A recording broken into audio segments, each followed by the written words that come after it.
안녕하세요. 낭낭입니다. 좀 시원해지는가 싶더니 다시 조금 더워졌어요. 다들 잘 지내고 계시는 거죠? 제가 오늘 들고 온 사연은 예전에 한 유튜브 채널에서 시청자가 기고했던 사연인데요. 본 영상은 사라지고 텍스트로 커뮤니티에만 남겨져 있는 사연입니다. 혹시나 본 영상이 남아있다는 걸 아시는 분들이 있으면 댓글로 꼭 남겨주세요. 그럼 바로 여러분들의 등골을 시원하게 만들어드릴 이야기 들어보시죠. 제가 어렸을 적 강원도에 있던 모 병원에서 겪었던 일입니다. 저는 그 당시에 뺑소니 사고를 당해서 큰 부상을 입고 중환자실에 입원해 있었는데, 중환자실 특성상 환자들은 손과 발이 묶인 채로 입에는 산소 마스크를 끼고 있습니다. 계속 혼수 상태로 지내다가 문득 깬 적이 있어요. 그때가 새벽이었는데 그냥 멍하니 누워 있었어요. 근데 저 멀리서 어떤 여자가 걸어오는 거예요. 한겨울인데 민소매 검정 원피스를 입고 머리가 좀 떡진 것처럼 보였고요. 길고 키가 엄청 컸어요. 대충 봐도 170은 넘어 보였거든요. 여자는 저 끝쪽 침대부터 자고 있는 환자들 얼굴을 하나씩 하나씩 들여다보면서 제 쪽으로 다가오고 있었습니다. 저는 제가 약을 먹어서 환각을 보는 건가 싶어서 눈을 감으려고 했는데 눈이 감기지가 않았어요. 그렇게 그 여자는 제 쪽으로 왔고 제 얼굴 앞으로 자기 얼굴을 갖다 댔어요. 눈은 굉장히 크고 코와 입은 굉장히 작았습니다. 우리 아기 여기 있었구나. 이리 와. 엄마랑 같이 가자. 여자는 저를 그렇게 계속 바라보면서 말했어요. 눈을 돌리니 제 심장 박동수를 나타내는 기계가 보였는데, 박동수가 올라갈수록 기계에서는 삐삐거리는 소리는 커지고 여자의 목소리도 점점 커졌어요. 엄마랑 가자. 우리 아기 엄마랑 가자. 그리고 저는 기절을 했습니다. 다음 날 간호사들이 병동에 와서 환자들 상태를 체크해 주셨는데요. 당시에 저를 돌봐주던 선생님께서 말씀하셨어요. 예리야, 괜찮아? 너 어제 왜 일어서 있었어? 간호사님 말로 제 심장이 너무 뛰고 발작을 해서 진정제를 놓아주시려고 오셨는데 제가 침대에 앉아 있었대요. 손발이 묶여서 제 힘으로는 앉을 수 없었을 텐데 말이죠. 그렇게 발작을 하다가 진정제를 놓아주니 다시 잠이 들었다고 하더군요. 그리고 그날 밤 또 같은 시간 새벽에 깨어났습니다. 사람이 느낌이란 게 있잖아요. 뭔가 싸한 기분에 얼른 다시 잠을 청하는데 어디선가 자장가 소리가 들려오는 거예요. 타복 타복 타복 내야 너듬에 울며 가니 우리 엄마 무덤가에 젖 먹으러 찾아간다. 눈을 떠서 옆을 보니 그 여자가 제 배 위에 본인 얼굴을 올리고 계속해서 자장가를 불러주고 있었어요. 저는 또다시 기절을 하고 말았습니다. 다음날 눈을 뜨니 저녁이더라고요. 그때가 면회 시간이라서 저희 엄마가 제 면회를 왔어요. 저는 엄마랑 둘이서 살고 있었거든요. 너 이틀 전에 눈 떴다며? 몸은 좀 괜찮아? 엄마랑 그런 얘기를 하는데 갑자기 이명이 들리더라고요. 안 묶인 팔 한쪽으로는 귀를 막고 다른 한쪽 귀는 침대에 귀를 묻는데 엄마 등 뒤로 무언가가 보였어요. 그 여자였습니다. 그 여자가 엄마 어깨 위에 고개를 올리고 얘는 내 애기야. 너 뭐야? 계속 이런 식으로 중얼거리면서 엄마를 노려보더라고요. 그때 제가 산소 호흡기 때문에 말을 할 수가 없어서 종이에 글씨를 적어 엄마랑 이야기를 하고 있었는데요. 저는 종이에다가 엄마 뒤에 뭐가 있어? 라고 적어서 줬는데 엄마가 그걸 보더니 간호사 선생님한테 물어보더라고요. 그러자 간호사 선생님이 원래 환자들은 약기운 때문에 환각이나 환청을 겪는다고 별일 아니라고 어머니한테 말씀을 하셨고 엄마도 그러려니 면회 시간이 끝나고 집으로 돌아가셨어요. 그 여자는 그때까지 엄마 등에 매달려 있었고요. 그날 저는 잠이 오질 않아서 계속 뒤척이고 있었어요. 또 그 여자를 볼까봐 억지로 잠을 청하려고 하는데 잠이 오질 않았어요. 그러다 문득 쎄한 기분에 창문을 보는데 그 여자가 서 있었어요. 아가야, 엄마 왔어. 엄마 봐야지. 그러면서 창문을 톡톡톡 두드리는데 마치 신생아실 앞에서 부모가 쳐다보는 것처럼 그렇게 쳐다보고 있더라고요.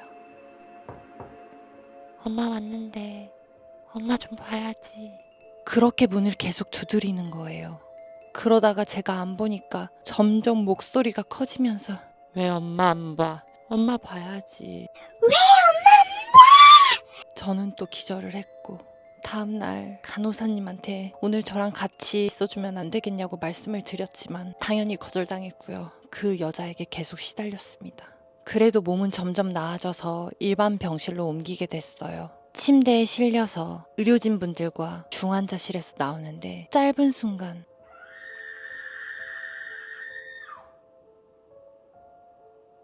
절규 소리가 들렸습니다. 물론 저에게만요. 그 후로는 별탈 없이 병실에서 지내다 퇴원했어요. 이 이야기가 여기서 끝이 나면 좋겠지만 제가 몸이 완전히 다 낫고 나중에 의사 선생님이랑 간호사 선생님께 감사 인사를 드리려고 병원에 다시 찾아갔습니다. 그때 저를 담당해 주셨던 간호사 언니를 만나서 흡연실에서 대화를 나눴는데요. 그 언니가 저를 맡으면서 이상한 일을 많이 겪었다고 하더라고요. 제가 중환자실에 있었을 때 그 언니가 당직에 서는 날이 있었대요. 새벽에 수액 같은 걸 갈아주고 병실에서 나오려는데 어디선가 방울 소리가 들리더라는 겁니다. 사람 걸음 소리처럼 일정하게. 왠지 무서워져서 얼른 나가려는데 뭔가 쎄하더래요. 그래서 뒤를 돌아봤더니 제 쪽 침대에 검은색 그림자 같은 게 보였대요. 그리고 얼마 지나지 않아 제 심장박동 소리 기계가 점점 커지더니 제가 발작을 일으켜서 진정제를 투입시켰다고 하더라고요. 언니는 당시 환자 중에서도 제가 제일 어린데 별별 일이 다 있었다고 하면서 그 얘기를 마무리 지었고요. 저는 집으로 돌아왔습니다. 그리고 시간이 지나서 저는 그 여자를 다시 보게 됩니다. 그때는 제 방 침대 쪽에 누워 있었는데 아무 생각 없이 창문 쪽을 바라보고 있었어요. 근데 그 여자가 창문 쪽으로 기어 올라오더군요. 그리고 절 보더니 우리 아기 여기 있었구나. 엄마가 얼마나 찾았는데. 이러면서 제 쪽으로 다가오더군요. 그리고 또 그 자장가를 불렀어요. 타보 타보 타보네야 너듬에 울고 가니 우리 엄마 무덤가에 젖 먹으러 찾아간다.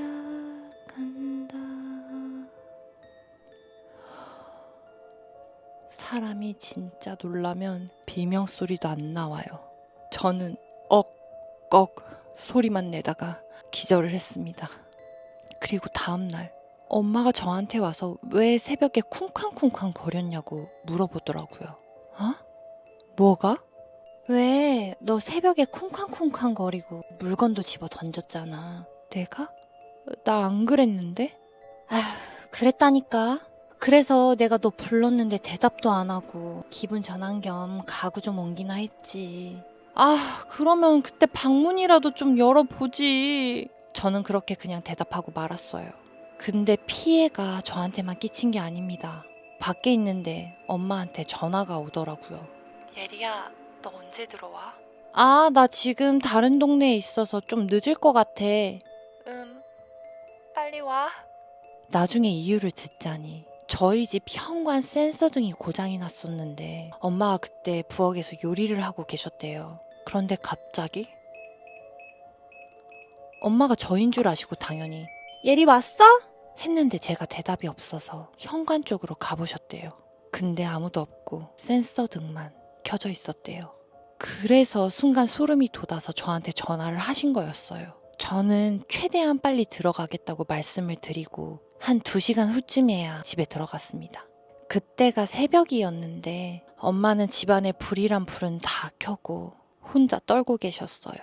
듣자 하니 저희 엄마가 잠기가 너무 밝아서 제가 새벽에 늦게라도 들어오는 날 엄마 자는지 확인하려고 가만 방문을 들여다봐도 그 인기척에 깨시거든요. 그 날도 엄마가 안방에서 TV를 보다가 잠이 드셨는데요. 근데 어디서 자꾸 시선이 느껴져서 쳐다보니까 문틈 사이로 자기를 누군가가 보고 있었다고 합니다. 당연히 저인 줄 알고 예리 왔어? 근데 제가 대답을 안 하고 갑자기 내 발로 엎드려 무언가를 찾는 듯이 기어다녔다고 하더라고요. 엄마는 뭐지 싶어서 가까이 다가갔는데 제가 단발머리거든요. 근데 그 여자는 머리가 길고 키도 크고 기아처럼 말랐었다고 엄마가 말씀하셨어요. 그 여자다. 더 이상은 안 되겠다 싶어서 엄마와 저는 무당을 찾아갔습니다. 무당은 엄마 지인분이셨는데 그분이 절 보더니 이렇게 말씀해 주시더군요. 뭔가가 붙어서 오긴 했네. 근데 병원은 아니야. 병원 냄새가 안 나. 그리고 그 귀신은 아주 독하다면서 천도제 날짜를 잡았어요. 구판이 벌어지고 무당은 앞에서 뛰고 엄마는 두 손을 모아서 계속 기도를 하고 그러다가 무당 이모한테 빙이라도 된 건지 그 이모가 갑자기 저를 보면서 우리 아가 엄마랑 같이 가자 우리 아가 이러는 거예요. 옆에서 보조해 주시던 이모님께서 저 애가 웬 이 애야 라고 하자 무당분이 다시 나를 꼭 닮고 눈과 코는 지 아빠를 꼭 닮았으니까 우리 아가지 라고 하는 겁니다. 그리고 무당 이모랑 보조해 주시던 이모님께서 잠깐 구석에 가서 얘기를 하시더니 곧 사연을 얘기해 주셨어요. 그 귀신 생전에 네 또래 애가 있었어. 뭔 일인진 몰라도 객사를 한 모양인데 하필 네가 뺑소니 당했던 그곳 거기서 죽은 거지. 그곳에서 붙은 게야 라고 하시더군요. 그리고 그 여자분이 옛날 사람이라고 하시더라고요.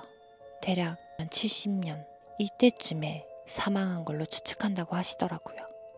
결국 어떻게 그 여자 넋을 달래서 천도하는 데 성공을 하는데 좀 뭉클했던 게 여자가 떠나기 전 무당 이모의 몸을 빌려서 제 손에 약과 2개를 쥐어주며 이렇게 이야기했어요. 우리 아기 엄마가 이것밖에 못 해주네. 이거 다른 사람 주지 말고 꼭 우리 아기가 먹어. 그리고 너 하고 싶은 거 다 해. 엄마가 지켜줄게. 울컥하더라고요. 그 후 여자는 나타나지 않았습니다. 그 뒤로 저희 엄마는 그때 얘기하실 때마다 네 2번째 엄마라고 이야기해요. 그리고 진짜 신기한 게 1년 후에 뺑소니범이 잡혔습니다. 제가 사고 났을 당시에는 아직 어린 미성년자였고요. 그 뺑소니범은 20대 중후반의 남자였습니다. 그 남자는 저를 친 후 도망갈 생각으로 앞으로 가다가 저를 한 번 더 밟았다고 해요. 저는 잠깐 정신을 잃었었는데 그 남자는 제가 죽은 줄 알고 근처에 있던 연못까지 저를 질질 끌고 갔어요. 그때 잠깐 정신이 들었었는데 그 남자한테 제가 살려달라고 빌었거든요. 그런데 못 들은 척 했던 게 아직도 생각이 나네요. 그 남자는 엄동설안에 저를 연못가에 버려두고 도망쳤어요. 그 남자를 뺑소니범으로 잡을 수 있었던 이유는 자신고가 먼저 들어왔기 때문이에요. 저를 버렸던 그 연못에 뺑소니범이 자살한 채로 발견된 겁니다. 유서도 있었다는데 경찰분께서 자세히 이야기는 해주시지 않으셨어요. 대충 자기도 제 또래의 동생이 있다. 그리고 너무 무섭다. 죄책감에 악몽에 시달린다. 이런 식의 내용이었대요. 그리고 천도제를 지내고 얼마 지나지 않아서 꿈을 하나 꿨는데요. 그 여자가 나왔어요. 근데 평소에 봤던 것처럼 기이한 모습이 아니라 아주 멀쩡하고 예쁜 모습이었어요. 그 여자는 꿈속에서 저를 보며 웃으면서 이렇게 말하더군요. 우리 아기, 엄마가 지켜줄게. 너 하고 싶은 거 걱정 말고 다 해. 근데 마지막으로 엄마라고 한 번만 불러줄 수 있을까? 근데 제가 머뭇거리자 그 여자가 웃으면서 목례를 하고 떠나더라고요.